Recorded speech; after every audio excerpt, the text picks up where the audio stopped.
Shri J. Sivarama Reddy. నిర్వహణ Shri yes. Ramagopal. సహకారం Shri J. Anil Kumar. ఇందలి పాత్రలు పాత్రధారులు: మహదేవన్ శ్రీ దాసరి ఆనంద్, పిచ్చేశ్వరరావు శ్రీ జి. సురేష్ బాబు, కరుణ శ్రీమతి రాళ్లబండి కృష్ణసాయి, అత్తయ్య శ్రీమతి టి. అనురాధ. వినండి కరోనా మరోనా హాస్య నాటకం.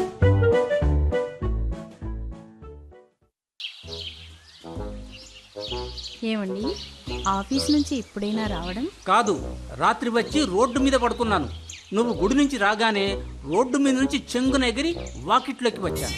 చిరుబురులాడుతున్నారే, ఇప్పుడు ఏం జరిగిందండి? నాకేం జరుగుతుంది? నాకు పిచ్చుకుక్కు కరిచింది. అందుకే బొడ్డు చుట్టూ 16 ఇంజెక్షన్లు వేయించుకుని వచ్చాను. ఇక బుర్ర చుట్టూ కూడా ఇంజెక్షన్లు వేయించుకుంటాను. అలా తిక్కగా మాట్లాడకండి. ప్రతి శుక్రవారం నేను గుడికి వెళ్ళి 1 గంట ఆలస్యంగా వస్తానని ముందే చెప్పానుగా. దానికే అంత సెటైరిక్ గా మాట్లాడాలా? లేక ఏం చేయను? నిన్ను తిడితే ఊరుకోవుగా. సరిగ్గా 6 గంటలకల్లా మనం పెంచుకుంటున్న రామచిలకలు, గోరింకలు, లవ్ బర్డ్స్, పిచ్చుకలకు, పావురాలకు దాణా వేయాలని చెప్పానుగా. అవును. అవి చీకటి పడితే పచ్చి మంచినీళ్లు కూడా ముట్టుకోవని 1,00,000 సార్లు చెప్పారు. ఇప్పుడు సమయం 7. ఆ పక్షులు ఏడుస్తూ కడుపు కాలుతూ పడుకుని ఉంటాయి. వాటికి ఆల్రెడీ గింజలు గిన్నెలో పెట్టి గుడికి వెళ్ళానండి. అవి వీధి కుక్కల్లా వీధి చెట్ల మీద పెరిగే పక్షులు కావు, మేలు రకం పక్షులు. వాటికి ఎప్పటికప్పుడు ఫ్రెష్ దానా పెడితేనే తింటాయి. మనం చద్దన్నం తింటామా? చీకటి పడగానే మనం వేడివేడిగా వంట చేసుకుని తినమా? అవి కూడా అంతే. వాటికి ఆరోగ్యం బాగుండాలని నేను చేసిన అలవాటది. మీకు ఇదో పక్షుల పిచ్చి. రకరకాల పక్షులను తీసుకొచ్చి మన వాకిట్లో ఉన్న కబూతర్ పంజరంలో ఏళ్ల తరబడిగా బంధిస్తున్నారు. దాదాపు 200 పక్షులను పెంచుతున్నారు. అందులో 80 రకాల జాతులున్నాయి. అవి రాత్రంతా ఒక్కటే కిచకిచ శబ్దాలు చేస్తూ మనకు నిద్ర లేకుండా చేస్తున్నాయి. ఆ శబ్దం వల్ల ఇబ్బందిగా ఉందని పక్కింటి వాళ్ళు కంప్లైంట్ ఇచ్చినా నువ్వు పట్టించుకున్నావా? అవి మామూలు పక్షులు కాదు, చాలా అరుదైన పక్షులు. వాటి జాతి అంతరించిపోతోంది. అందుకే వాటి జాతిని కాపాడడానికి కొన్నేళ్లుగా చంటి పిల్లల్లా సాగుతున్నాను వాటిని. అవునవును, మీలాంటి పక్షి ప్రేమికులు వాటిని పంజరాల్లో బంధిస్తున్నారు కాబట్టి వాటి జాతి అంతరించిపోతోంది. వాటిని వదిలేసి చూడండి, అవి స్వేచ్ఛగా బతికి వాటి జాతిని అవి పెంచుకుంటాయి. నిజమే, కానీ మన మహానగరంలో పచ్చని చెట్లెక్కడున్నాయి, మహావృక్షాలు ఎక్కడున్నాయి? చెట్లు కొట్టేసి ఇళ్లు కడుతున్నారు, చెట్లను నరికేసి రోడ్లు వెడల్పు చేస్తున్నారుగా. ఇక ఆ మూగ జీవాలకు నిలువ నీడనిచ్చే చెట్లు ఎక్కడున్నాయి? అవి ఎలా మనుగడ సాగిస్తాయి? నగరంలో చెట్లు లేకపోతేనే అడవులు లేవా? అడవిలో అవి స్వేచ్ఛగా బతుకుతాయి. మీరు వాటి స్వేచ్ఛను హరించి పంజరాల్లో ఖైదీలుగా బంధిస్తున్నారు.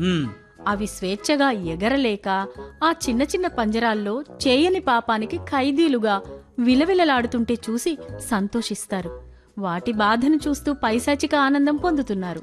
ఇదిగో, వన్యప్రాణులకు ద్రోహం జరుగుతున్నా పట్టించుకొని నీలాంటి వాళ్ళు పైశాచిక ఆనందం పొందుతున్నారు కరుణ. ఒక్కసారి ఆ మూగ పక్షుల రోదన విను. వాటిని కన్నబిడ్డల్లా ప్రేమించి చూడు. వాటిని చిన్నపిల్లల్లా సాకుతుంటే మన సొంత పిల్లలను సాకుతున్న ఆనందం దొరుకుతుంది. అవి ఆ పంజరాల్లో గుడ్లు పెడితే పరమానందం దొరుకుతుంది. అవి గుడ్లు పొదిగి చిన్న చిన్న పక్షి పిల్లలకు జన్మనిస్తే ఆ ఆనందం వర్ణనాతీతం. మనం పెట్టే గింజలను తల్లి పక్షి ముక్కుతో ఖర్చుకుని తన పిల్ల పక్షి నోట్లో పెడుతుంటే మన తల్లి ప్రేమ గుర్తుకొస్తుంది కరుణ. ఇన్ని ఆనందాలను ఎంజాయ్ చేయలేని నీలాంటి వాళ్లే పైశాచిక ఆనందం పొందుతుంటారు. నేను పరమానందం పొందుతున్నాను. నీ దిక్కుమాలిన వాదన మళ్ళీ మొదలు పెట్టావా?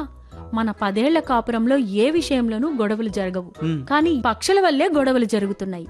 నాకు తిక్కరేగిన రోజు ఆ పంజరం కిటికీలు తెరిచి ఆ పక్షులను వదిలేస్తాను. అప్పుడు నీ తిక్కు కుదురుతుంది. అదే జరిగితే నాలో ఇంతకాలం చూడని జమదగ్నిని చూస్తావు. శివుని 3వ కన్ను తెరిస్తే ప్రళయం వస్తుంది, నేను నా 3వ కన్ను తెరిస్తే విలయం వస్తుంది. ఓహో, ఉన్న 2 కళ్ళకే సైట్ వచ్చి షోడాబుడ్డి కళ్ళజోడు వాడుతున్నావు. నీకు 3వ కన్ను కూడా ఉందా? ముందు ఆ 2 కళ్ళకున్న సైటు సరి చేయించుకో, తర్వాత ఆ 3వ కన్నును తెరవచ్చు. సర్లే, కాని నువ్వు పరిహాసానికి కూడా ఆ పక్షులకు పంజరం నుంచి వదిలేస్తానని మరోసారి నన్ను బ్లాక్ మెయిల్ చేయకు. నేను వినడానికే సహించలేను. అవి ఎగిరిపోతే నా ప్రాణం కూడా వాటితో పాటు ఎగిరిపోతుంది. అప్పుడు నీకు విడాకులు ఇస్తాను, జాగ్రత్త. ఆహా, ఇలా నన్ను 10 ఏళ్లుగా బెదిరిస్తూ బతుకుతున్నావుగా. సరే, ఇదెలా ఉంది కరుణ? నీ చేతిలో కొత్త పంజరం ఉందేంటి? మళ్ళీ కొత్త పక్షిని కొనుక్కొని వచ్చావా మహాశయ? అవును, దీనిని పాలపిట్ట అంటారు. చాలా అందమైన అరుదైన పక్షి. అందుకే ఇప్పుడు ఈ పాలపిట్టకు తెలంగాణ ప్రభుత్వం అధికారిక పక్షిగా గుర్తింపునిచ్చింది. అయ్యో, ఉన్న పక్షులకే సేవ చేయలేక చేస్తున్నాను. మరో కొత్త రకం పక్షిని తీసుకురావడానికి బుద్ధి లేదు. ఉంది కాబట్టి దీనిని తీసుకొచ్చా. దసరా రోజు గుడికి వెళ్ళాక ఈ పాలపిట్టను చూస్తే ఆ ఏడాది మొత్తం శుభాలే జరుగుతాయని మన పూర్వీకుల విశ్వాసం. విశ్వాసమా? నువ్వు దేవుడినే నమ్మవుగా, మరి ఈ కొత్త సెంటిమెంట్లు ఎందుకు? నిజమే, నేను దేవుడిని నమ్మకపోయినా గరుత్మంతుడు ఉన్నాడని నమ్ముతాను. అతను డేగ పక్షి కాబట్టి సీతను రావణుడు ఎత్తుకుపోతుంటే యుద్ధం చేసిన పక్షిని నేను నమ్ముతాను, కాని దేవుళ్లను నమ్మను. రామరామ, సగమీడు మీద పడ్డాక సమర్థ కట్నాలంటే ఇదే మరి. ముందు ఆ పక్షిని పంజరంలోంచి వదిలేయండి. ఎందుకు? అది ఆడదా మగదా? ఏమో, దీనిని పట్టుకున్న రాజయ్యకు కూడా తెలియదు. అయినా ఇప్పుడు ఆ వివరాలు నీకెందుకు? అది ఆడపక్షి అయితే మగపక్షి తోడు కావాలి, మగపక్షి అయితే ఆడపక్షి జత కావాలి. ఆ రెండో పక్షి ఎక్కడో ఒక చోట ఉండి ఉంటుంది. దీనిని వదిలేస్తే దాని దగ్గరికి వెళ్తుంది, దాని జాతిని పునరుత్పత్తి చేసుకుంటుంది. నువ్వు ఇప్పుడు ఒంటి పక్షిని మన పంజరంలో బంధిస్తే ఖచ్చితంగా దాని జాతి నిజంగానే అంతరించిపోతుందండి. ఓ జంటను విడదీసిన పాపం మనకు తగులుతుంది. దీనికి జతగా మరో పక్షి ఉందని గ్యారెంటీ ఏమిటి? జంట పక్షులు లేనిదే ఇది ఎలా పుట్టింది? నిజమేననుకో, కానీ దీనికి మరో తోడు లేకపోవచ్చుగా. లేకపోతే అది తోడును వెతుక్కుంటుంది. కాని నువ్వు ఇలా దాన్ని పంజరంలో బంధిస్తే అది ఈ జన్మకి వెతుక్కోలేదు. ఇక్కడే బెంగతో గుండె పగిలి చస్తుంది. ఇప్పటికే చాలా ఒంటరి పక్షులు దిగులుతో చచ్చాయి. దిగులుతో చావలేదు, ఆయుష్ ముడి చచ్చాయి. పక్షుల వయస్సు 2-3 ఏళ్లకు మించి ఉండదు. మనలా అవి 100 ఏళ్లు బతకవు, ఒక్క కాకి తప్ప. కాకి 100 ఏళ్లు బతికినప్పుడు మిగతా పక్షులు చాలా కాలం ఎందుకు బతకవు? నువ్వు వాటి మీద పరిశోధన చేశావా? అసలు పంజరంలో పెడితేనే పక్షులు దిగులుతో చేస్తాయని పరిశోధకులు 1,00,000 సార్లు చెప్పినా మీలాంటి పక్షి ప్రేమికులు విని చావరు కదా. నువ్వు ఆ పక్షులను పంజరంలో బంధించి పాపం చేస్తున్నావు. ఆ పాపం ఊరికే పోదు, వాటి ఉసురు మనకు తగులుతుంది. అందుకే 10 ఏళ్లు నిండినా మనకు పిల్లలు పుట్టలేదు. ముక్కును మొలతాడుకు నువ్వు లంకె పెట్టకు. మనకు పిల్లలు పుట్టకపోవడానికి చాలా కారణాలున్నాయి. కారణాలు కాదండి, మనం చేసే పాపాలే మనల్ని సైడ్ ఎఫెక్ట్లా హింసిస్తాయి. మీరీ పక్షులను స్వేచ్ఛగా బతికేలా వదిలేసి చూడండి, దాంతో పుణ్యం వస్తుంది. ఏడాది గడవకుండానే మనకు పిల్లలు పుడతారు. మన ఎదురింటి శ్రీవాణికి కూడా పిల్లలు పుట్టలేదు అంటే ఆమె కూడా పక్షులను పెంచుకుంటోందా? కాదు, కానీ ఆమె పచ్చని సంసారాల మధ్య చిచ్చు పెట్టి కాపురాలు కూలుస్తుంది. చాలా జంటలు ఉసురు తగిలింది. ఆ పాపం వల్లే ఆమెకు పిల్లలు పుట్టలేదు. పాపం అన్నది అద్దం లాంటిది. ఏ నేరం చేసినా ఆ పాపం ప్రతిరూపంలా కనిపిస్తుందండి. మా బాబాయి పిన్నికి కూడా పిల్లలు పుట్టలేదు. అతను చాలా పుణ్యాత్ముడని నువ్వే చాలాసార్లు చెప్పావు. అవును. మరి ఆయన ఏం పాపం చేశాడు? అద్దెకు ఉంటున్న ఇల్లుని దొంగ డాక్యుమెంట్లు సృష్టించి ముసలి దంపతులను మోసం చేశాడు. వాళ్ల ఉసురు తగిలి పిల్లలు పుట్టలేదు. తలనొప్పికి మందులు వాడితే తలనొప్పి తగ్గుతుంది, కానీ ఆ మందు సైడ్ ఎఫెక్ట్తో కిడ్నీలు చెడిపోతాయి. ఇది అంతే. మన దేశంలో తప్పులు, నేరాలు, మోసాలు, లంచాలు తీసుకునే వాళ్ల సంఖ్య 90%. నువ్వు చెప్పింది నిజమే అయితే మన దేశంలో 90% మందికి పిల్లలు పుట్టకూడదు. మన దేశ జనాభా ఎప్పుడో అదుపులోకి వచ్చేది. నేను చెప్పేది పాపం చేసిన వాళ్లకందరికీ పిల్లలు పుట్టరని కాదు. వాళ్ల పాపం ఏదో ఒక రూపంలో సైడ్ ఎఫెక్ట్లా తగులుతుంది. బీపీ, షుగర్, అల్సర్, క్యాన్సర్, కాళ్ల నొప్పులు, కీళ్ల నొప్పులు లాంటి రోగాలతో ఆ పాపం పండుతుంది. అందుకే మన దేశంలో 90% మంది ఏదో ఒక రోగంతో బాధపడుతున్నారు. సిగరెట్లు కాల్చిన వాడికి, మందు తాగేవాడికే లివర్ చెడిపోతుంది, మంచివాడికి చెడిపోదు. ఈ ఒక్క లాజిక్ని నువ్వు అర్థం చేసుకుంటే చాలు. నువ్వు పరమభక్తురాలివి, పాపపుణ్యాలను నమ్ముతావు. నేను పరమ నాస్తికుడిని, వీటిని నమ్మను. నువ్వు తూర్పు అయితే నేను పడమరను. మన అభిప్రాయాలు కలిసేలా లేవు. కలువని దిక్కులు కూడా కలుస్తాయి, కాని మన అభిప్రాయాలు కలువవు. అవి కలవాలంటే నేను చెప్పినట్లు పక్షులను వదిలి చూడండి. ఏడాదిలోగా మనకు పిల్లలు పుట్టకపోతే నేను విడిపోతాను. అది ఈ జన్మకు జరగని పనిలే. మళ్ళీ నీ చాట రామాయణం మొదలుపెట్టవు. ఇదిగో ఈ అరుదైన పాలపిట్ట పక్షిని అందరూ కళ్ళు అప్పగించి చూశారు. దీనికి దిష్టి తగిలి చచ్చేలా ఉంది. దీనికి ఎర్ర నీళ్ళతో దిష్టి తీసి కుడి కాలుకు నల్లటి దిష్టి దారం కట్టు. దానిని నువ్వు పట్టుకొని పాపం చేశావు. దానిని ముట్టుకొని నేను పాపం చెయ్యలేను. అదేదో నువ్వే చేసుకో. ఉన్న డబ్బంతా ఆ పక్షులను కొనడానికి, వాటిని సాకడానికే తగలేస్తున్నావు. నాకు పండక్కి ఒక్క పట్టు చీర కొనలేదు. నువ్వు కూడా కొత్త డ్రెస్సులు కొనలేదు. నాకంటే ఆ పక్షులే నీకు ఎక్కువయ్యాయి కదా. ఆడవాళ్లకు అసూయ ఎక్కువని పక్కింటి అనసూయ చెప్పింది కరెక్ట్. వాటిని ప్రేమించినట్లు నిన్ను కూడా ప్రేమించట్లేదని నీ అసూయ. ఆ, అవి మూగ ప్రాణులు, ఎదురు చెప్పలేవు. అదే భార్యలు ఎదురు చెప్పి ఎదిరిస్తారు. అందుకనే భార్యలను భర్తలు సోసోగానే ప్రేమిస్తారు. ఛీ, ఎంత చెప్పినా నువ్వు మారవు.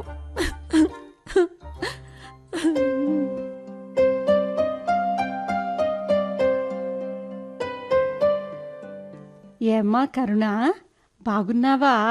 నేను బాగున్నాననే మీ అబ్బాయితో నా పెళ్లి జరిపించారు కదా అత్తయ్య. అవును, నువ్వు చాలా బాగున్నావనే పెళ్లి చేయించాను. కానీ నేను అడుగుతోంది నీ అందం గురించి కాదమ్మా, మరేంటత్తయ్య? నీ ఆరోగ్యం ఎలా ఉంది అని అర్థం. మామూలుగానే ఉంది అత్తయ్య. అయ్యో, అలా కాళ్ళు మొక్కకే కోడలు పిల్ల. మీ దీవెనలు మాకు కావాలి అత్తయ్య. కాళ్ళు మొక్కితేనే దీవిస్తానా? నా దీవెనలు మీకెప్పుడూ ఉంటాయి తల్లి. చాలా సంతోషం అత్తయ్య. ఏమిటో, అత్తల కాళ్ళు విరిచే కోడళ్ళు ఉన్న రోజులివి. ఇలా అత్త కాళ్ళు మొక్కి దీవెనలు తీసుకోవాలనుకునే ధ్యాస ఏ కోడలికి లేదు. ఇంతకీ ఏదైనా శుభవార్త ఉందా అమ్మా? మంచి శుభవార్త ఉంది అత్తయ్య. హా? చెప్పు. ఇంటి ఓనరు ఇల్లు ఖాళీ చేయమని నోటీస్ పంపాడు. నేను అడుగుతోంది ఇలాంటి దిక్కుమాలిన శుభవార్తల గురించి కాదే తల్లి, నీ కడుపు పండిందా అని. మా పెరటి తోటలో ఉన్న మామిడి చెట్టుకు కాయలు పండాయి. ఆ పుల్లకాయలు తినడానికి నా కడుపులో పిల్లకాయ ఇంకా పడలేదు. అయ్యో, మరి నా బడుద్దా ఏం చేస్తున్నాడు? నాతో సంసారం తప్ప అన్నీ చేస్తున్నాడు. వాడిని రానివ్వు. పెళ్ళయి మీకు 10 ఏళ్లు నిండినా నీకు 9 నెలలు నిండలేదు. వాడు ఆ విషయమే పట్టించుకోకుండా ఏం చేస్తున్నట్టు? ఇంకేం చేస్తాడు? ఆయన పెంచుకుంటున్న 200 పక్షులతో సంసారం చేస్తున్నాడు. అయ్యో, ఆయనకు ఆ పక్షుల ధ్యాస తప్ప మరేం ధ్యాస ఉంటుంది? ఆ పక్షులు గుడ్లు పెడితే నేను నెల తప్పినట్టు మురిసిపోతాడు. ఆ పక్షుల పిల్లల్ని కంటే మాకు పిల్లలు పుట్టినట్లు మురిసిపోతాడు. ఆ సన్నాసిని రానివ్వు, వాడి పని చెప్తాను. అత్తయ్య, అదిగో మీ ఏకైక సుపుత్రుడు, నా ఏకైక భర్త మహాదేవన్ వస్తున్నాడు. రాని రాని. అమ్మా, అమ్మా, బాగున్నావా? బ్యూటీ పార్లర్ నుంచి వస్తున్నాన్రా. బాగోలేనా? మేకప్ తగ్గిందా? బాగున్నావా అని నన్ను అడుగుతావేంట్రా? నేను అడుగుతోంది నీ ఆరోగ్యం గురించమ్మా. ఇప్పుడేనా ఊరు నుంచి రావడం? అవునరా. మరి ఎప్పుడు తిరుగుటపాలో మన ఊరికి వెళ్తున్నావు? అదేంట్రా, లేక లేక నీ ఇంటికొచ్చాను. కన్న తల్లి ఇంటికి వస్తే సంతోషించక ఎప్పుడు వెళ్ళిపోతావా అని అడుగుతావా? నువ్వు ఊరికే రావుగా, ఏదో చిచ్చు పెట్టడానికే వచ్చి ఉంటావు. నేను చిచ్చు పెడతానా? ఉమ్, మంటలార్పే అగ్నిమాపక దళంలో ఉద్యోగం చేసిన దానిరా. ఇంత అవమానం జరిగాక నేను నీ కొంపలో ఒక్క క్షణం కూడా ఉండను. ఇప్పుడే వెళ్ళిపోతాను. గుడ్. పౌరుషం అంటే అలా ఉండాలి. మా మంచి అమ్మ, పద, నిన్ను తిరుగుటాపాలో ఇప్పుడే రైలు ఎక్కిచ్చేస్తా. ఏంటండి ఆ మాటలు? లేక లేక కన్నతల్లి ఇంటికొస్తే వెంటనే వెళ్ళిపోమంటావా? ఓ తల్లి రుణం తీర్చుకునే పద్ధతి ఇదేనా? బ్యాంకులో తీసుకున్న రుణం తీర్చుకోవచ్చు, కానీ మా అమ్మ రుణం తీర్చుకోలేనిది. అందుకే ఆమెను సాగనంపి రుణం తీర్చుకుంటున్నాను. పదమ్మా, రైలుకు టైం అవుతోంది. చాలే ఊరుకోండి. ఆమె అలక వహించి తక్షణం వెళ్ళిపోతాను అంటే ఆమెను బతిమాలి బుజ్జగించి 1 రోజులు ఉంచుకోవాలని తెలియదా? ఆమె 1 రోజులు కాదు, ఏడాది పాటు ఉన్నా నాకు అభ్యంతరం లేదు కరుణ. కానీ ఓ పర్పస్ మీద వచ్చింది. ఆ పక్షులను ఎందుకు పెంచుకుంటున్నావని కాకిలా కావు కావమంటుంది. ఆ పాపం వల్లే నీకు పిల్లలు పుట్టడం లేదని కీచు పిట్టలా కీచు కీచుమంటుంది. ఆమె నస భరించడం కంటే ఆమెను తిరుగుటపాలో ఊరికి పంపించడం బెటర్. త్వరగా పదమ్మా, నేను రైలు ఎక్కించి వస్తాను. ఊళ్ళో నాన్న ఒక్కడే ఎలా ఉన్నాడో ఏమో. నువ్వు అలా అంటే నేను వెళ్ళనురా. ఇది నా ఇల్లు. నా ఇష్టం వచ్చిన రోజులు ఇక్కడే పర్మనెంట్ గా ఉంటాను. ఆ డైలాగ్ నా ముందు అంటే అన్నావు, కానీ ఇంటి ఓనర్ ముందు అనకు. నా ఇంటిని వీళ్ళు ఆక్రమించుకున్నారు అనుకుంటాడు. నువ్వు రిజిస్టర్ ఆఫీస్కి వెళ్ళి నీ పేరిట ఈ ఇల్లుని రిజిస్ట్రేషన్ చేయించుకున్నావని ఆక్రమించుకున్నాడని అపార్థం చేసుకుంటాడు. నీ తింగరు బుచ్చి మాటలు నీ భార్య దగ్గర మాట్లాడు, నా ముందు మాట్లాడుకురా. తోలు ఒలిచి చెప్పులు కుట్టించుకుంటాను. అమ్మ రాగానే కాళ్ళు మొక్కాలనే ఇంగిత జ్ఞానం కూడా నీకు లేదట్రా సన్నాసి. ముందు నా కాళ్ళు మొక్కి దీవెనలు తీసుకో. చిన్నప్పటి నుంచి నీ కాళ్ళు మొక్కుతూనే ఉన్నానుగా, ఇప్పుడు కూడా మొక్కాలా? మొక్కాలి. ఎల్లుండి నీ పుట్టినరోజు కదా, ఆ రోజు అందరి ముందు మొక్కుతాను లేవే. తల్లిని గౌరవించే శ్రీరామచంద్రుడని నలుగురు క్రెడిట్ ఇస్తారు. నాకు ఎలాగో క్రెడిట్ కార్డు లేదు, ఇలాగైనా క్రెడిట్ రానివ్వు. సిగ్గు లేకపోతే సరి. నవమాసాలు మోసి కన్న తల్లి లేక లేక ఇంటికొస్తే కాళ్ళు మొక్కి దీవెనలు తీసుకోవా? పైగా ఆమె సిగ్గు విడిచి కాళ్ళు మొక్కమంటే మొక్కనని వితండవాదం చేస్తావా? నేను చెబుతున్నాను, కాళ్ళు మొక్కు. వద్దులే అమ్మా కరుణ, నీకున్న సంస్కారం వాడికి లేదు, అది నేను వాడికి నేర్పలేదు. అది నా తప్పేలే. ఇలా నీ తప్పులు నువ్వు తెలుసుకుంటే చాలమ్మా. పద, నిన్ను రైల్వే స్టేషన్లో వదిలిపెడతాను. నేను రానురా. నేను నెల రోజులు ఇంట్లోనే ఉంటాను. నా కొడుకు ఇంట్లో కాదు, నా కోడలి ఇంట్లో ఉంటాను. కరుణ, నువ్వు వెంటనే టీవీ ఆన్ చేసి ఏదో ఒక డైలీ సీరియల్ చూడు. ఎందుకండి? ఏ డైలీ సీరియల్ చూసినా అత్తా కోడళ్ళ గొడవలే ఉంటాయి. టామ్ అండ్ జెర్రీ లాగా అత్తా కోడళ్ళు పిల్లి ఎలకలా బద్ధ శత్రువుల్లాగా తిట్టుకుంటారు. అత్తా కోడలు గొడవలు అనేటివి ఇండియా వర్సెస్ పాకిస్తాన్ మ్యాచ్ కంటే రసవత్తరంగా ఉంటాయి. కానీ నా దౌర్భాగ్యం ఏమిటంటే నా ఇంట్లో అత్తా కోడలు కొట్టుకుని చావరు, తల్లి కూతుళ్ళలాగా ప్రేమానురాగాలతో ఉంటారు. Very bad. ముందు టీవీ ఆన్ చేయి.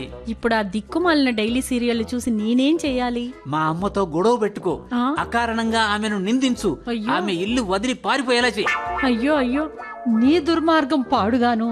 పచ్చగా ఉన్న అత్తా కోడళ్ల మధ్య చిచ్చు పెడుతున్నావురా. అవును, లేకపోతే నువ్వు కోడల్ని సాధించడానికి బదులు కొడుకుని సాధిస్తావు. ఇంట్లో పక్షులను చేపలను పెంచితే పాపం అని నన్ను గంట గంటకు హింసిస్తావు. కాదా మరి?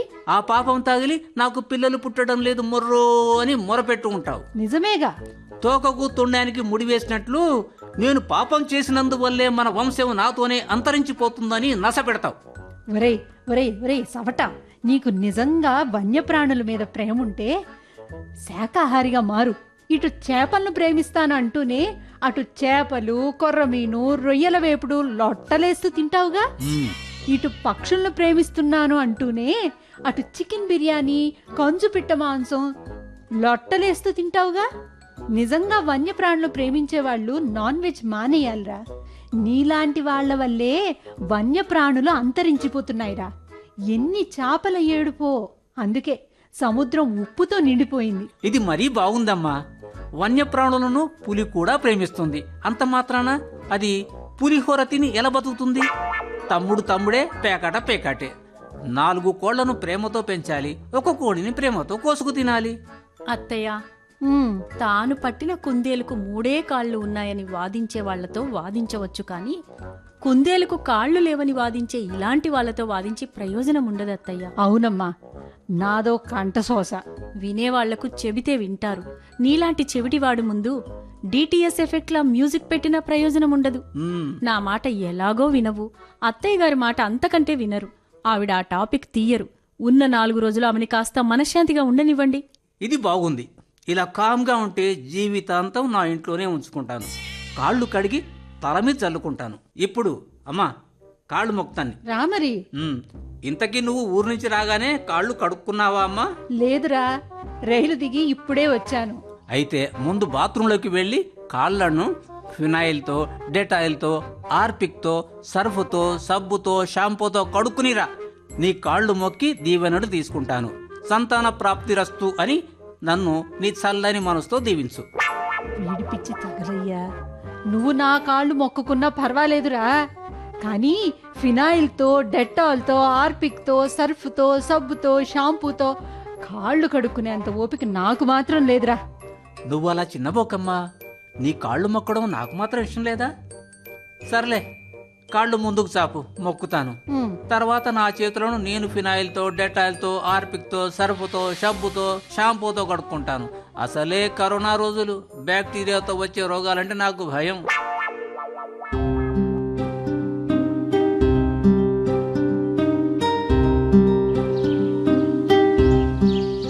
అమ్మా, చెప్పరా. నీ పుట్టినరోజుకి ఏదో ఒక బహుమతి ఇవ్వాలి కదమ్మా. నిజంగా నేను అడిగిన బహుమతి ఇస్తావట్రా? కోరింది ఇస్తానమ్మా. హైదరాబాదులో తాజ్మహల్ నిర్మించమంటే నీకోసం నిర్మిస్తాను. అబ్బో. తెలంగాణ చుట్టూ చైనా వాల్ కట్టించమంటే గంటలో కట్టించేస్తాను. ఆ? ట్యాంక్ బ్యాండ్ నీళ్లలో ఈఫిల్ టవర్ నిర్మించమంటే బంగారంతో నిర్మిస్తాను. అబ్బబ్బా. సర్దార్ వల్లభాయ్ పటేల్ విగ్రహం కంటే పెద్దగా నీ విగ్రహాన్ని యాబిడ్ సెంటర్లో నిర్మిస్తాను. అబ్బో. కానీ పంజరంలో ఉన్న పక్షులను వదిలేయమంటే మాత్రం వదిలేయలేను. చివరికి నా ప్రాణం వదులుతానే కానీ పక్షులను మాత్రం వదలను. పక్షుల పంజరాలకు తాళాలు వేసావేంట్రా? అవి కిటికీలు తెరిచి పారిపోతాయనా? కాదు, నువ్వు పంజరాలు తెరిచి పక్షులను గాల్లోకి వదిలేస్తావని భయం. నేను చిన్నప్పుడు రామచిలుకలను తెచ్చి పంజరంలో బంధిస్తే నువ్వు వాటిని విడిచిపెట్టిదానివి. సర్లే, నీ తెలివితేటలు. నాకు చిన్న బహుమతిగా ఆ చేపల ఎక్వేరియాన్ని తీసుకొని ట్యాంక్ బండ్ మీదకి వెళ్దాం పదా. ఎందుకమ్మా? చెబుతానుగా పదా. అదేదో ఇప్పుడు చెప్పవచ్చు కదమ్మా. నేను చెప్పనురా, చేసి చూపిస్తాను, నీకు తెలుసు కదరా. పదా, అక్కడి నుంచి బిర్లా మందిర్కి వెళదాం. అలాగే.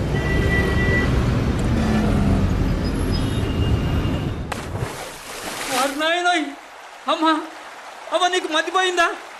చేపలను ట్యాంక్ బండ్లో పడేస్తావా? బంగారం లాంటి చేపను నీళ్ళ పాడు చేస్తావా? అవి చాలా అరుదైన డాల్ఫిన్ జాతి చేప పిల్లలు.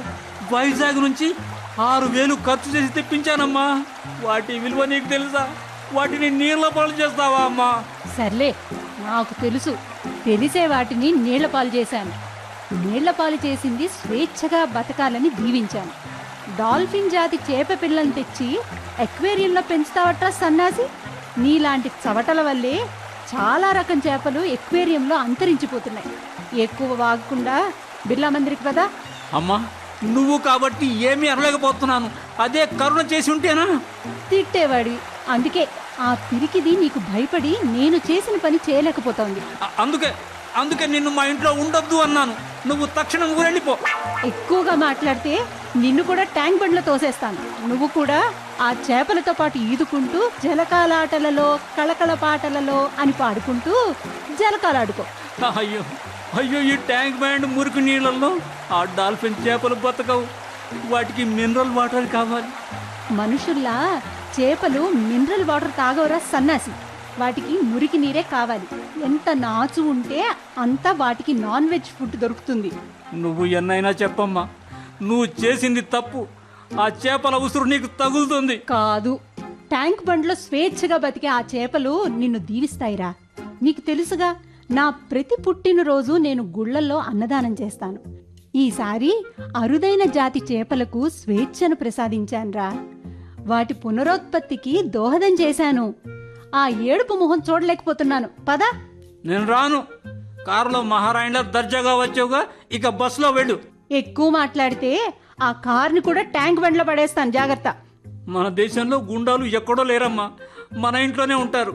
మొదటి గుండా అమ్మ చేసే దాదాగిరి అంతా ఇంత కాదు. పిల్లలను స్వేచ్ఛగా వానలో ఆడుకొనివ్వరు. జలుబు చేస్తుందని పిర్ర మీద 4 తన్ని ఇంట్లో కట్టిపడేస్తారు. పసిబిడ్డ కళ్ళల్లో సబ్బు నొరగ వెళ్ళి ఏడుస్తున్నా పట్టించుకోరు. పసిబిడ్డకు స్నానం చేయించి దాదాగిరి చలాయిస్తారు. బడికి పోకుండా ఇంట్లో ఆడుకుంటానంటే వింటారా? ఈడ్చుకెళ్లి బడిలో కూర్చోబెట్టి పైశాచిక ఆనందం పొందుతారు. ఆ బడి తీహార్ జైలు కంటే కఠినమైనది. కనీసం పడుకోనివ్వరు, ఆడుకోనివ్వరు. పెరిగాక సరదాగా సిగరెట్ కాలుస్తే తల్లి కాల్చుకు తింటుంది. సరదాగా స్నేహితులతో మందు కొడితే ఈత విరిగే వరకు తల్లి కొడుతుంది.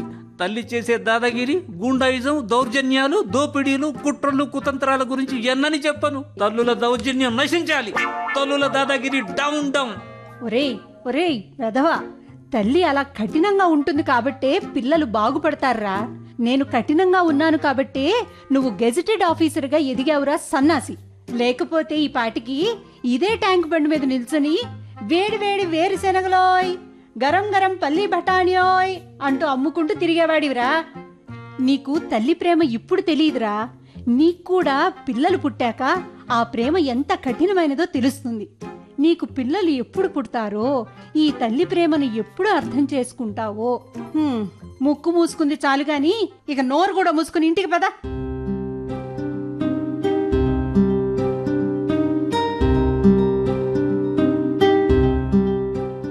అత్తయ్య, చెప్పమ్మా. మీరు ఆ చేపలను ట్యాంక్ బండ్లో వేసి తప్పు చేశారేమో. అవును, వారం రోజులుగా వాడు నాతో కూడా మాట్లాడడం లేదు. నేను ఇంట్లో ఉండడం వాడికి ఇష్టం లేనట్టు గిన్నెలు గరిటెలు నేలకేసి కొడుతున్నాడు బడుద్దాయ్. మీరేం బాధపడకండి అత్తయ్య. వాడు ఇంకా నా దృష్టిలో పసిపిల్లవాడేనే తల్లి. ఆ పిల్ల చేష్టలకు నేనెందుకు బాధపడతాను చెప్పు? వాడికి వయసు పెరిగినా తెలివి పెరగలేదు. మరోసారి ఇలాంటి పనులు చేయకండి అత్తయ్య. చేయకుండా ఎలా ఉంటానే తల్లి? నేను వాడి తల్లిని. వాడు తప్పులు చేస్తుంటే చూస్తూ ఊరుకోవడానికి సవితి తల్లిని కాదు. వాడి బెండు తీస్తాను. వద్దత్తయ్య, మీరు ఆ పక్షులను కూడా పంజరాల్లోంచి వదిలేస్తే ఆయన నన్ను వదిలేస్తాడు. అలా వదిలేయకుండా ఆ పంజరాలకు తాళం వేసుకుని వెళ్ళాడుగా. సర్లే, ఈసారి నేను వాడికి బుద్ధి వచ్చేలా చేస్తాను. వాడికి వాడుగా స్వచ్ఛందంగా ఆ పక్షులను స్వేచ్ఛగా వదిలేలా చేస్తాను. అది ఇంపాసిబుల్ అత్తయ్య. ఇంపాసిబుల్ని పాసిబుల్ చేయటమే ఈ సూర్యకాంతం ప్రత్యేకత. చూడు, తొడగొట్టి చెప్తున్నా. అదేదో సినిమాలో హీరో తొడగొట్టినట్లు అలా గట్టిగా తొడగొట్టకండి అత్తయ్య, కండరాలు పట్టేస్తాయి. ఇంతకీ ఏం చేస్తారు? మంత్రంతో చేయని దాన్ని తంత్రంతో చేయాలి.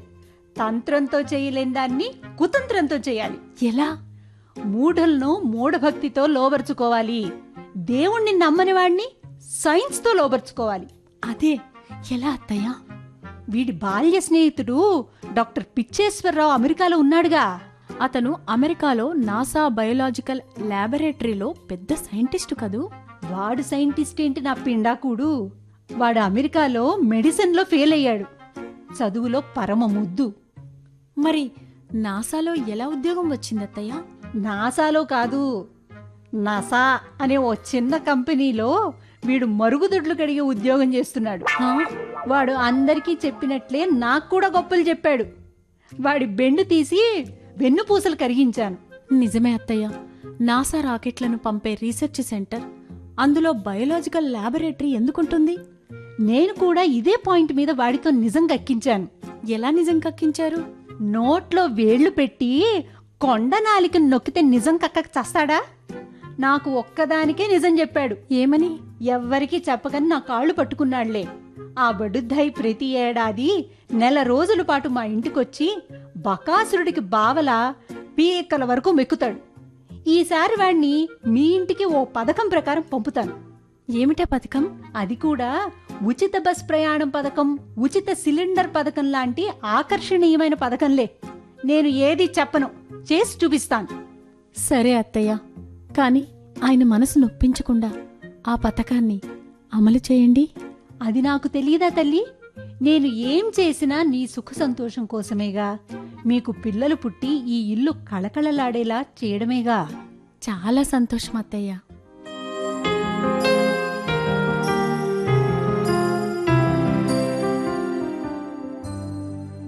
ఎరా పిచ్చేశ్వరరావు, బాగున్నావా?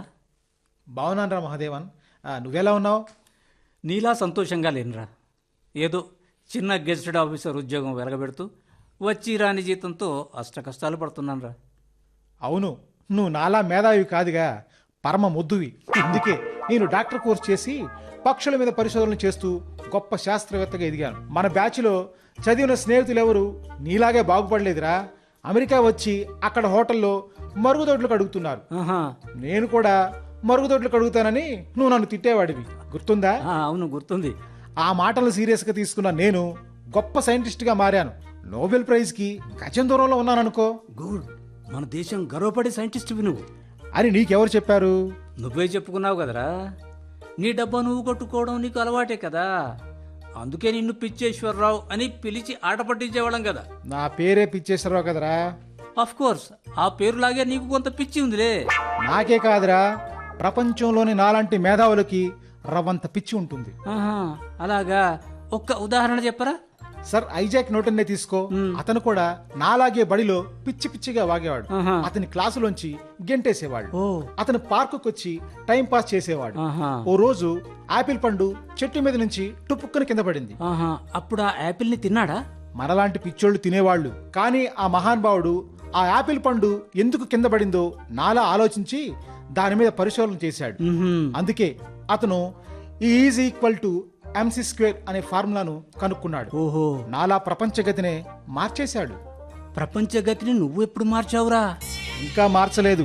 త్వరలోనే మార్చబోతున్నాను. ఓహో, మరుగుదొడ్లను క్లీన్ చేయడానికి ఫినాయిల్ వాడకుండా ఏం వాడాలో పరిశోధనలు జరుపుతున్నాను. మ్మ్హ్మ్. అది ఆచరణలోకి వస్తే ప్రపంచంలోని ఏ మరుగుదొడ్డిలో కూడా కంపు వాసన రాదురా. సరే, మరో ఉదాహరణ చెప్పు మరి. ప్రపంచాన్నే శాసించిన ఐన్స్టీన్ చుట్ట వెలిగించుకునేందుకు అగ్గిపెట్టె కొనడానికి 100 దుకాణాలకు వెళ్ళాడట. ఏ, అగ్గిపెట్టెల షార్టేజా? కాదురా, అగ్గిపెట్టె పాన్ షాప్ లో దొరుకుతుందని అతనికి తెలియదు. రోడ్ల మీద ఉన్న బట్టల కొట్టుకు, స్వీట్ షాపుకు, మెడికల్ షాపులకు వెళ్ళి అగ్గిపెట్టె ఉందా అని అడిగాడంట. అలాగా? చివరికి పాన్ షాపుకు వెళ్ళి కొన్నాడు. అప్పుడు ఐన్స్టీన్ కి ఒళ్ళు మండింది. అమెరికా ప్రెసిడెంట్ కి ఫోన్ చేసి, మీ పరిపాలన ఏడ్చినట్టే ఉంది, ఒక్క అగ్గిపెట్టెకు 100 షాపులు తిరిగాను అని బాధపడ్డాట. అగ్గిపెట్టె ఏ షాపులో దొరుకుతుందో తెలియని ఇలాంటి పిచ్చోడికి నోబెల్ ప్రైజ్ ఎవరిచ్చారని అమెరికా ప్రెసిడెంట్ తల పట్టుకున్నాడు. చూసావా, మా అలాంటి సైంటిస్టులకి ఎన్ని కష్టాలో. సైంటిస్టుగా మారడం అంటే మరుగుదొడ్లు క్లీన్ చేసేంత తేలిక కదరా మహాదేవన్. ఈ మరుగుదొడ్ల గొడవ ఏంటి రా పిచ్చేశ్వరరావు? అక్కడికి నువ్వు అమెరికాలో మరుగుదొడ్లు శుభ్రం చేసే ఉద్యోగం చేసేవాళ్ళ? అంటే అమెరికాలో న్యూస్ పేపర్ తక్కువ కదరా, మన ఇంటి మరుగుదొడ్లు మనమే శుభ్రం చేసుకోవాలి. అందుకే ఆ భాష అంటుకుందిలే. బాగున్నారా అన్నయ్య? ఓ కరుణ, బాగున్నాను చెల్లెమ్మా, నువ్వు బాగున్నావా? బాగున్నానన్నయ్య. సారీ, మీరు జోకర్లా వింత డ్రెస్ వేసుకొని వచ్చారు. మీరు పిట్టల దొర అనుకుని ఇంట్లోకి పిలవకుండా బయటి నుంచే గెంటేశాను. క్షమించండి అన్నయ్య. పర్వాలేదమ్మా, మాలాంటి సైంటిస్టులు ఇలాగే విచిత్రమైన గెటప్లో ఉంటారు. The great scientist Thomas Edison తన భార్య నేటి వేసుకుని పబ్లిక్ మీటింగ్లకు వచ్చేవాడంట. అవునా? గెలీలియో సూట్ని తిరగేసి వేసుకునేవాడు. మన అబ్దుల్ కలాం గారు సూట్ వేసుకుని కాళ్ళకి షూస్ వేసుకోకుండా మీటింగులకు వెళ్ళేవారంట. మీసాలు గెడ్డాలు పెంచితేనే సాధు అని గుర్తిస్తారు. అలాగే మీసాలు గెడ్డాలు పెంచి నాలా విచిత్రమైన గెటప్ వేస్తేనే సైంటిస్ట్ అని నమ్ముతారమ్మా. ఒరే, నువ్వు సైంటిస్టు అని నమ్ముతున్నాను లేరా? పిచ్చోడిలా అస్తమానం నేను గొప్ప సైంటిస్టున హో అని సొంత డబ్బా కొట్టుకోకు. తప్పేముందిరా, నేను సైంటిస్ట్ని కాబట్టి అలా చెప్పుకుంటున్నాను. నేనేమైనా అమెరికాలో మరుగుదొడ్లు శుభ్రం చేసేవాడినా ఏంటి? నువ్వు అలా అస్తమానం మరుగుదొడ్ల గురించి మాట్లాడుతుంటే నువ్వు అమెరికాలో మరుగుదొడ్లు గడిగే కొలువు చేస్తున్నావేమోనని అనుమానంగా ఉందిరా. అబ్బా, ఏంటండి ఆ మాటలు? ఆయన విచిత్రమైన గెటప్ చూస్తుంటేనే సైంటిస్ట్ అని అనిపించడం లేదా? పైగా అన్నయ్య గారు వస్తుంటే వీధిలో కుక్కలు వెంటబడ్డాయి. అలాగా? అరిస్టాటిల్ కూడా వీధిలో నడుస్తుంటే వీధి కుక్కలు వెంటపడేటివట. అవుననుకో కరుణ, కానీ వీడు పచ్చి అబద్ధాలు చెప్తుంటాడు. అమెరికా వెళ్ళినా ఆ సొంత డబ్బా కొట్టుకునే కకృతి బుద్ధి ఇంకా మారలేదు వీడికి. నువ్వు మాత్రం మారేవంట సన్నాసి. చిన్నప్పుడు చిన్న చిన్న గడ్డి పురుగులను అగ్గిపెట్టెలో దాచిపెట్టి క్లాస్కి తీసుకొచ్చేవాడు. వాటిని మాకు చూపించి వాటిని నేనే పుట్టించానని అబద్ధాలు చెప్పేవాడు. అది పసితనం లేరా? పసితనం పోయినా నీలో పసి తెలివితేటలు పోలేదురా. నువ్వు అరుదైన 200 పక్షులను మీ ఇండిపెండెంట్ ఇంటి ఆవరణలో పంజరాల్లో పెంచడం బాగుందిరా. అవి చాలా అరుదైన జాతి పక్షులు.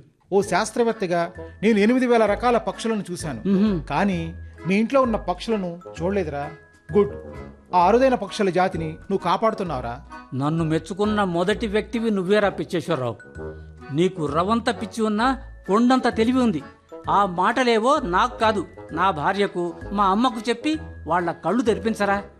నేను వాటిని పంజరాల్లో బంధించి ఉంచి పాపం చేస్తున్నట్లు ఒకటే నసపెడుతున్నారు. నో, అది పాపకార్యం కాదు, గొప్ప పుణ్యకార్యం. ఓ గొప్ప శాస్త్రవేత్తగా నేను చెప్తున్నాను. అదేమిటన్నయ్య, మీరు కూడా అతనికి సపోర్ట్ చేస్తున్నారు?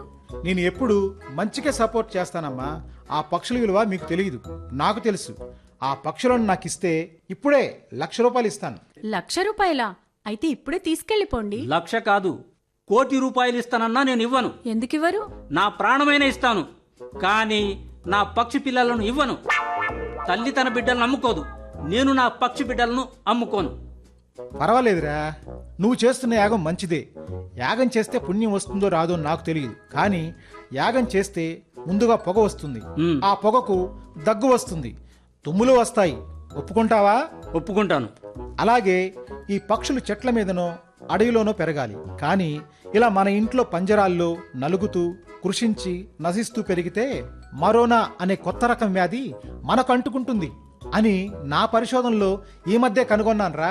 ఏడ్చావు, నీకు అంత తెలివి ఎక్కడి నుంచి ఏడ్చింది?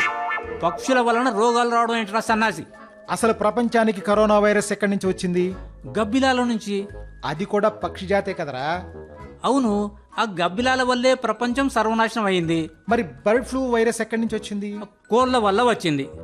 కోళ్లను పెంచే కోళ్ల ఫారం నుంచి వచ్చి లక్షల కోళ్లు చచ్చాయి. కరెక్ట్.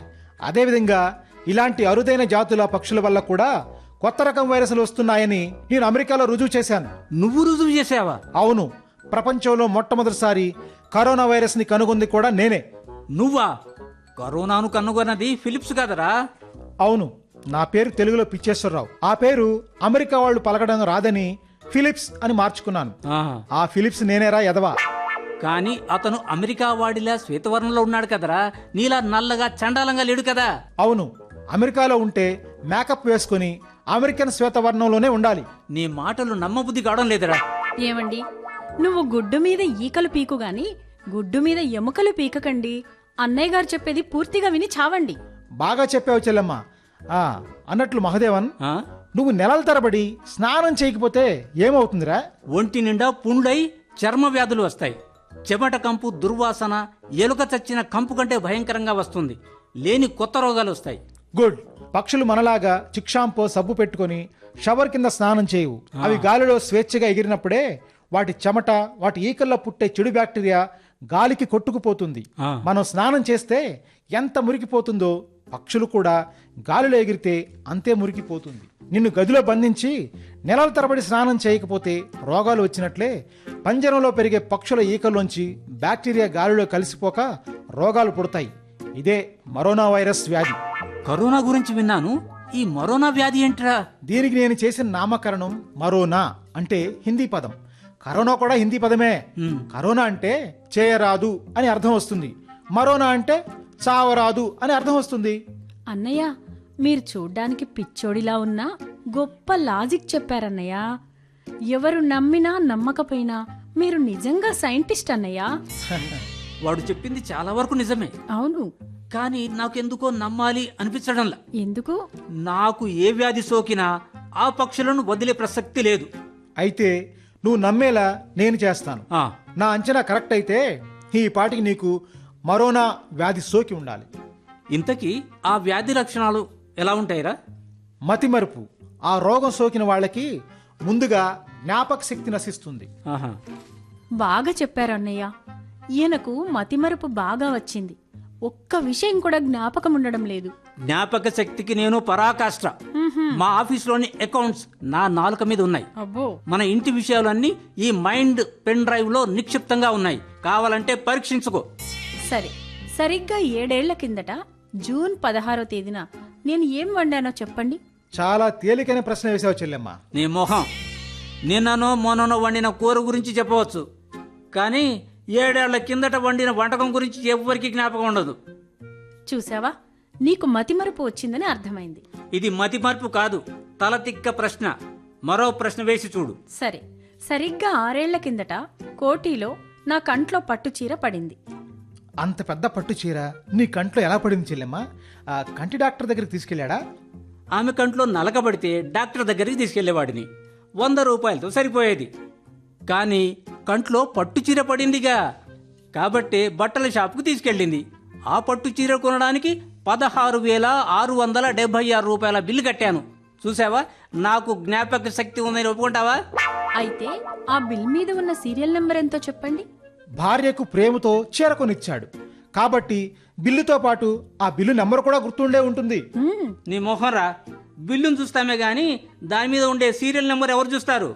అయ్యో, చూసావా అన్నయ్య? ఓ మై గాడ్, బిల్ మీద సీరియల్ నెంబర్ గుర్తు లేదంటే మతిమరుపు పరాకాష్ఠకు చేరుకుంది. నీ మొహం ఏడవకు. ఏయ్, మన 6వ తరగతిలో నా పుస్తకాలు కొనడానికి నువ్వు నాకెంత అప్పిచ్చావురా? గుర్తులేకే 50 రూపాయల నోటు ఇచ్చాను. ఆ నోటు సీరియల్ నెంబర్ ఎంత? బుద్ధున్నవాడెవడైనా నోటు సీరియల్ నెంబర్ గుర్తు పెట్టుకుంటాడ్రా? చూసారా, నీకు మతిమరుపు ఉందని ఇప్పుడైనా ఒప్పుకుంటావా? ఒప్పుకోరా ఇప్పటికైనా. ఊరుకోరా సన్నాసి, అగ్గిలో ఆజ్యం పోయకు. మరో ప్రశ్న వేయమని చెప్పు.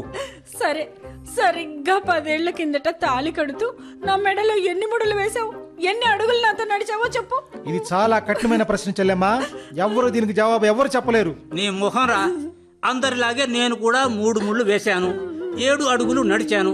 ఎవరైనా లక్కీ నెంబర్ని పట్టి 5 ముడులు వేస్తారా, 16 అడుగులు నడుస్తారా?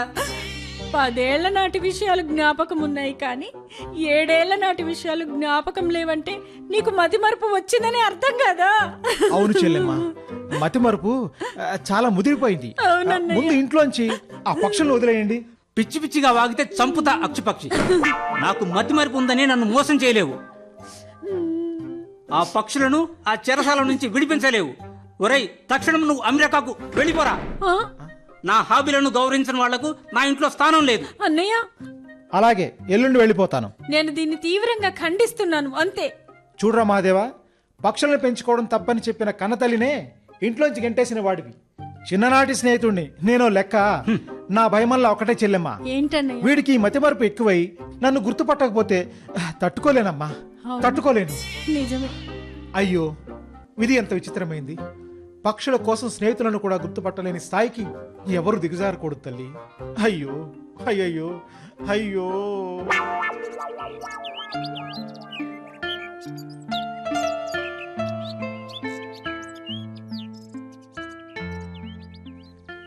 ఏమ్మా కరుణ, మహాదేవన్ నిద్ర లేచాడా?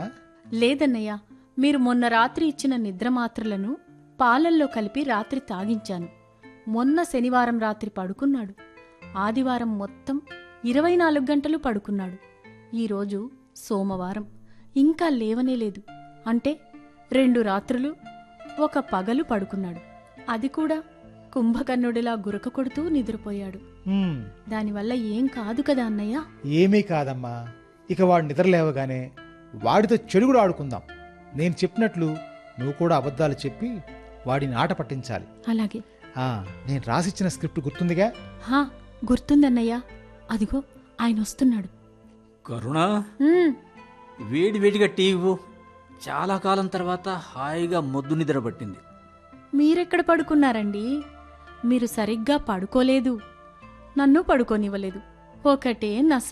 కాదే, నిద్ర మాత్రలు వేసుకున్నట్లు గాఢంగా నిద్రపోయాను. సర్లే, వేడి వేడి టీ తీసుకురా. ఈరోజు ఆదివారం కదా. ఆ పక్షుల వల్ల సోకే మరోనా రోగం నీకు అంటుకుంది రోయ్ మహాదేవన్. నీకు మతిమరుపు మొదలైంది రోయ్. ఈరోజు ఆదివారం కాదురా, సోమవారం. ఈరోజు సోమవారం ఏంట్రా పిచ్చేశ్వరరావు? నీకు కొంత పిచ్చి ఉంది రోయ్. ఈరోజు ఆదివారం. మనం జూ పార్క్కి వెళదాం అనుకున్నాంగా. త్వరగా తయారవ్వండి. అదేంట్రా, నిన్న ఆదివారం మా ఇద్దరిని జూ పార్క్ తీసుకెళ్ళావు కదరా, మళ్ళీ ఎందుకు?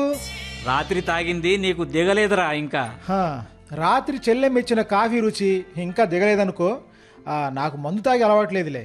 అంటే ఈరోజు ఆదివారం కాదంటావు? అవును. సోమవారం అంటావా? అవును.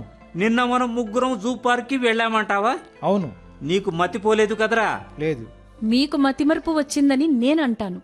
నిన్న మనం ముగ్గురం జూ పార్కుకి వెళ్ళాం కదండి. కరుణ, నువ్వు కలగని ఉంటావు. నిన్న రాత్రి శనివారం నేను పడుకున్నాను. ఇప్పుడు తెల్లవారింది. ఈరోజు ఆదివారం. మనం నిన్న జూ పార్క్కి వెళ్ళడం అసంభవం. నన్ను అందరూ జ్ఞాపక శక్తిలో మూవింగ్ ఎన్సైక్లోపీడియా అంటారు తెలుసా? నిన్న మనం ముగ్గురం జూ పార్క్కి వెళ్ళాం. కావాలంటే ఈ 3 ప్రవేశ ద్వారం టికెట్లు చూడరా సన్నాసి. అవును, ఇవి నిన్నటి టికెట్లే, కానీ మనం వెళ్ళలేదుగా. నీ మతిమరుపు మండా. నిన్న మనం వెళ్ళామండి. మీరు నాతో పులిహోర, మటన్ కర్రీ చేయించారు. నేను మన ముగ్గురికి క్యారేజీ తీసుకొచ్చాను. దానిని నువ్వు మోసుకొచ్చావు.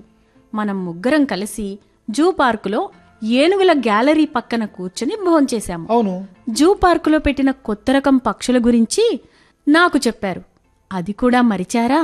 నన్ను ఆట పట్టించకు కరుణ. ఏదో చిన్న చితక విషయాలు మర్చిపోతాను, కానీ ఇంత పెద్ద విషయాలు ఎలా మర్చిపోతాను? దీనినే మరోనా వైరస్ లక్షణాలు అంటారు. నీకు ఆ రోగం బాగానే వంట పట్టిందిరా. అరే, మాట్లాడితే ఆ దిక్కుమాలిన మరోనా వైరస్ గురించి చెప్పి నన్ను భయపెట్టకురా సన్నాసి. మీరిద్దరు కలిసి అబద్ధాలు చెప్తున్నారు. సరే, మేము అబద్ధాలు చెప్పినా కెమెరా అబద్ధాలు చెప్పదుగా. నిన్న మనం ముగ్గురం జూ పార్కులో దిగిన సెల్ఫీ ఫోటోలు చూడు. ఈ కొండముచ్చు పక్కన నువ్వు ఇంకో కొండముచ్చులా ఎలా ఎకిలిస్తున్నావో సెల్ ఫోన్ గ్యాలరీలో ఫోటోలు చూడు. అవును, ఇది జూ పార్కులో తీసిన ఫోటోలా ఉంది. నేను కొండముచ్చును ఎప్పుడు లైవ్లో చూడలేదే. చూస్తే మరి ఇంత దారుణంగా మర్చిపోతానా? సరే, మనిద్దరం పులి గ్యాలరీ పక్కన నిల్చున్న ఫోటోలు చూడండి. పులి పక్కన మరో పులి నిల్చుందని నాకు నువ్వు డబ్బా కొట్టుకోలేదు. ఇది జూ పార్కులో తీసిన ఫోటోనే, కానీ పులిని చూసినట్లు గుర్తు రావడం లేదే. ఇవి గ్రాఫిక్ ఫోటోల్లా ఉన్నాయి. ఈ మధ్య ఆర్టిఫిషియల్ ఇంటెలిజెన్స్తో ఇలాంటి ఫోటోలు వీడియోలు చేస్తున్నారు. నేను వీటిని కూడా నమ్మను.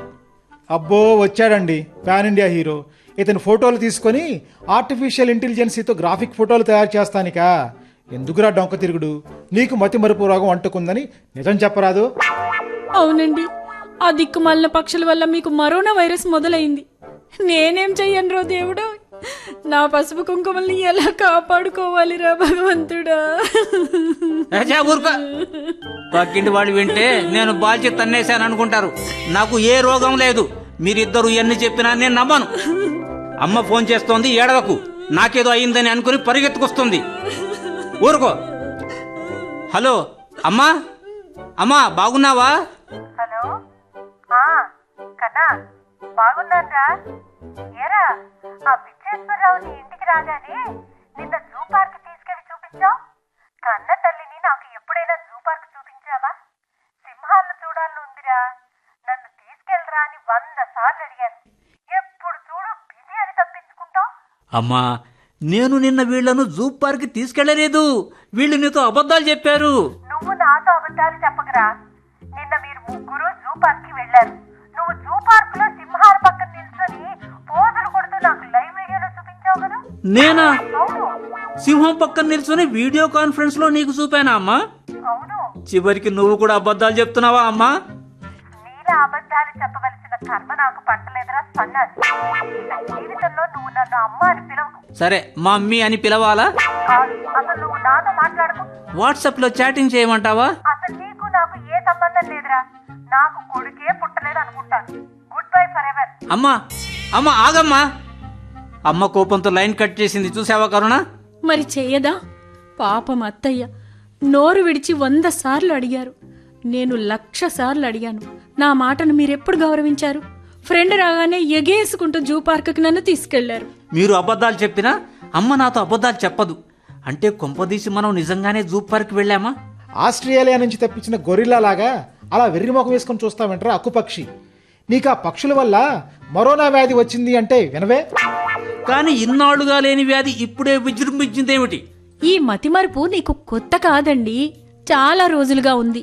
కానీ నేను చెబితే నువ్వు నమ్మవని చెప్పడమే మానుకున్నాను. సర్లే, ఈ రోజు సోమవారం అని నమ్ముతున్నాను. ఆఫీస్కి బయలుదేరతాను. సరే, కానీ ఆఫీసులో ఇలాంటి తెంగరబుచ్చి వేషాలు వేయకురోయ్. నీకు కరోనా వైరస్ అంటుకుందని నీతో ఎవ్వరు మాట్లాడరు.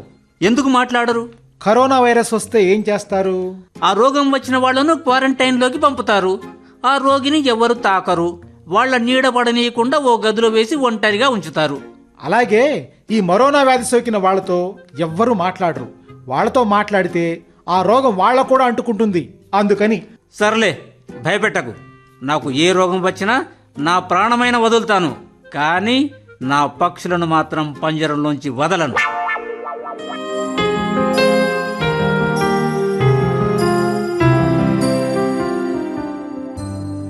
ఏమండి శ్రీవారు, అంత డల్గా ఆఫీస్ నుంచి వచ్చారు? నా మనసేం బాగోలేదు కరుణ. అంతేరా మహాదేవన్, కరోనా వ్యాధి వచ్చిన వాళ్లకు మతిమరుపుతో పాటు మనసు కూడా అదోలా ఉంటుంది. అందరినీ అనుమానిస్తారు. ఎవ్వరు ఏం చెప్పినా వినిపించుకోరు. ఆవుకి 3 కాళ్ళు ఉంటాయని నమ్ముతారు. లేగదూడకు రెక్కలు ఉంటాయి కాబట్టి చెంగునే ఎగురుతుందని వాదిస్తారు. నిజంగా కరోనా అనే దిక్కుమాలిన రోగం ఉందంటావురా పిచ్చేశ్వరరావు? ఇంత గొప్ప సందేహం నీకెందుకు వచ్చిందిరా? నేను ఆఫీస్కు వెళ్ళగానే అందరూ నన్ను తిట్టారు. అయ్యో, ఎందుకండి? నేను నా గెస్టెడ్ ఆఫీసర్ ఉద్యోగానికి రాజీనామా చేస్తున్నాను అని చాలా బాధపడ్డారు. నీకు మతిపోయింది అని తిట్టారు. అందుకే బంగారం లాంటి గవర్నమెంట్ ఉద్యోగానికి రాజీనామా చేయకురా మగడా అంటే విన్నావా? ఆ దిక్కుమాలిన ఉద్యోగం వల్ల పెద్దగా సంపాదించుకోలేకపోతున్నాను, అరుదైన జాతి పక్షులను పట్టుకొని వాటిని అమ్ముకొని కోట్లు గడిస్తాను అని మంకుపట్టు పట్టావు కదరా. బాగైంది. మేము తిడితే నీకు బుద్ధి రాదు, 10 మంది తిట్టాలి. నేను నా ప్రభుత్వ ఉద్యోగానికి రాజీనామా చేస్తానని ఎవరో పుకార్లు పుట్టించలేదు. మా ఆఫీసులో అందరితో నేనే స్వయంగా చెప్పానంట. నా బెస్ట్ ఫ్రెండ్ శివాజీ కూడా అదే చెప్పాడు. వాడు ఒక్కడే వెక్కి ఏడ్చాడు. చాలా బాధపడుతూ రాజీనామా చేయకన్నా అని నా కాళ్ళు పట్టుకున్నాడు. అయినా బంగారం లాంటి నా గెస్టెడ్ ఉద్యోగానికి నేనెందుకు రాజీనామా చేస్తాను? నేను వాళ్ళతో స్వయంగా చెప్పినట్లు అందరూ ముక్త కంఠంతో బుకాయిస్తున్నారు. అలా చెప్పడానికి నాకు పిచ్చి పట్టిందా? అవును, పిచ్చి పట్టింది. కాబట్టే నాతో కూడా చెప్పావు. బంగారం లాంటి ఉద్యోగానికి రాజీనామా చేస్తే నేను ఊరుకోనని తిట్టాను కదండి, అది కూడా మర్చిపోయావా? నేను రాజీనామా చేస్తున్నాను అని నీతో కూడా చెప్పానా? హా, మరి ఆ విషయం నాకు బొత్తిగా జ్ఞాపకం లేదే. నాతో కూడా చెప్పావు కదరా, నేను తిడితే నా మీదకే తిరగబడ్డావు కదరా, అవునా కాదా? నిజమా? నాకు బొత్తిగా జ్ఞాపకం లేదే. నిజంగా నాకు మరోనా వైరస్ వచ్చిందంటావా? కాదా మరి? మొన్న అత్తయ్య ఫోన్ చేసి ఒక్కటే ఏడుపు. నేను కూడా ఏడ్చాను. నువ్వు ఆ ఉద్యోగానికి రాజీనామా చేస్తే నీకు విడాకులు ఇచ్చి మా పుట్టింటికి శాశ్వతంగా వెళ్ళిపోతానని బెదిరిస్తే వికటాట్టహాసంతో పగలబడి నవ్వావు. నా మనసుని ముక్కలు ముక్కలు చేసావు. ఒరే మహాదేవన్, నువ్వు కేవి మహాదేవన్ లాంటి మేధావిరా, కానీ నీకు ఈ మాయదారి రోగం అంటుకొని సర్వనాశనం అవుతున్నావురా. నీ మతిమరుపుతో మంచినీళ్లు తాగడానికి ట్యాంక్ బండులో దూకి చచ్చేలా ఉన్నావురా సన్నాసి. నాకు ఈ మధ్య ఏదీ జ్ఞాపకం ఉండట్లేదు. ఎదుటి మనిషి చెబితే కానీ తెలియడం లేదు. నిజమే, ఆ పక్షుల వలన నాకు మరోనా వైరస్ అంటుకుంది. వద్దు వద్దు, ఆ పక్షులు నా ప్రాణం తీసేలా ఉన్నాయి. అమ్మ చెప్పినట్లు నేను వాటిని స్వేచ్ఛగా బతికేలా వదిలేస్తాను. ఈ క్షణమే వాటిని పంజరంలోంచి బంధ విముక్తి చేస్తాను.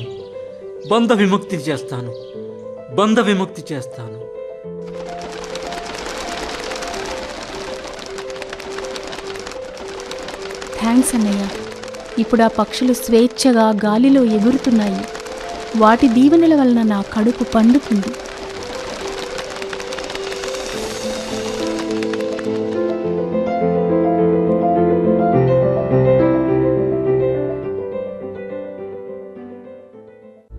మీరింతవరకు కరోనా మరోనా హాస్య నాటకం విన్నారు. ఇందులో పాల్గొన్న కళాకారులు శ్రీ దాసరి ఆనంద్, శ్రీ జి సురేష్ బాబు, శ్రీమతి రాళ్లబండి కృష్ణసాయి, శ్రీమతి టి అనురాధ. రచన శ్రీ జె శివరామరెడ్డి. నిర్వహణ శ్రీ ఎస్ రామగోపాల్. సహకారం శ్రీ జె అనిల్ కుమార్. ఈ కార్యక్రమం ఆకాశవాణి హైదరాబాద్ కేంద్ర సమర్పణ.